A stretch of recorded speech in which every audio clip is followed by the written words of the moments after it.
భాగ్యనగరంలో అంతర్జాతీయ జీవ వైవిధ్య సదస్సు జరుగుతున్న వేళ పచ్చదనం కోసం సామాన్యులు సైతం గళం విప్పుతున్నారు.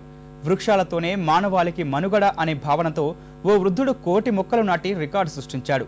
మొక్కల ఆవశ్యకతను తెలియజేస్తూ జీవ వైవిధ్య సదస్సు వేదిక వద్ద వినూత్న ప్రచారం చేపట్టాడు.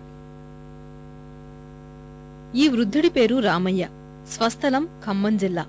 చిన్నతనం నుంచే పచ్చదనం పట్ల మమకారం పెంచుకున్న రామయ్య 2005 సంవత్సరం నాటికే ఏకంగా 1,000,000 మొక్కలు నాటి రికార్డు సాధించారు.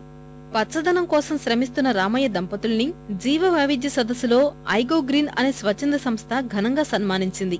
వృక్షాల్ని రక్షించాలంటూ ప్లకార్డును తలకు చుట్టుకున్న ఈ వృద్ధుడు అందరి దృష్టిని ఆకర్షించాడు.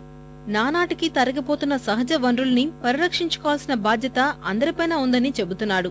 మొక్కలు నాటడం అనేది పని కాదు, మట్టి అంటిద్దని ఈనాటి తరం అనుకుంటారు పిల్లలు. మట్టిలోనే మాణిక్యం ఉంది, నీటిలోనే చేప ఉంటే గాలం వేసి తీసినట్టు, పొడమిలోనే పండు ఉంది, మొక్క నాటు వెలికి తొలకరి రాగానే జూన్ జూలైలో స్కూళ్ళు తెరిచేటప్పుడు ఏ తెల్లైనా 2 సొరగింజలు పెట్టుకుంటే ఆ చుట్టు గుడిసె మీదనే కాయలు కాస్తుంటాయి, సొరకాయలు కాకరకాయలు కాస్తాయి.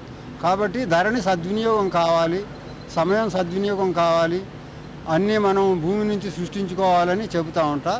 ప్రకృతి సంపద పట్ల ప్రజల అవగాహన కల్పించేందుకే కృషి చేస్తున్నట్లు గోగ్రీన్ సంస్థ ప్రతినిధులు చెబుతున్నారు. సహజ వనరుల్ని పరిమితంగా వినియోగించుకుంటేనే భవిష్యత్తు ఉంటుందని ప్రచారం చేస్తున్నారు. జంక్ ఫుడ్ అవాయిడ్ చేయాలి, హోమ్ గ్రోన్ వెజిటబుల్స్, బాల్కనీలో కూడా 4 కుండీల్లో మొక్కలు బచ్చల కూర పెంచవచ్చు. జన్యు మార్పులు వస్తున్నాయి, జెనెటిక్ చేంజెస్ కూడా వస్తున్నాయి.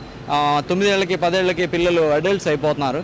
సో ఇలాంటి ప్రాబ్లమ్స్ కూడా అసోసియేట్ అయి ఉన్నాయి. కాబట్టి ప్రతి ఒక్కరూ ప్రతి ఇంట్లో ప్రతి సంస్థలో తాము చేయగలిగిన చిన్న పనిని మర్చిపోకుండా చేయడాన్ని ప్రతిక్షణం గుర్తు చేయాలి అనే ఉద్దేశంతో స్థాపించాం.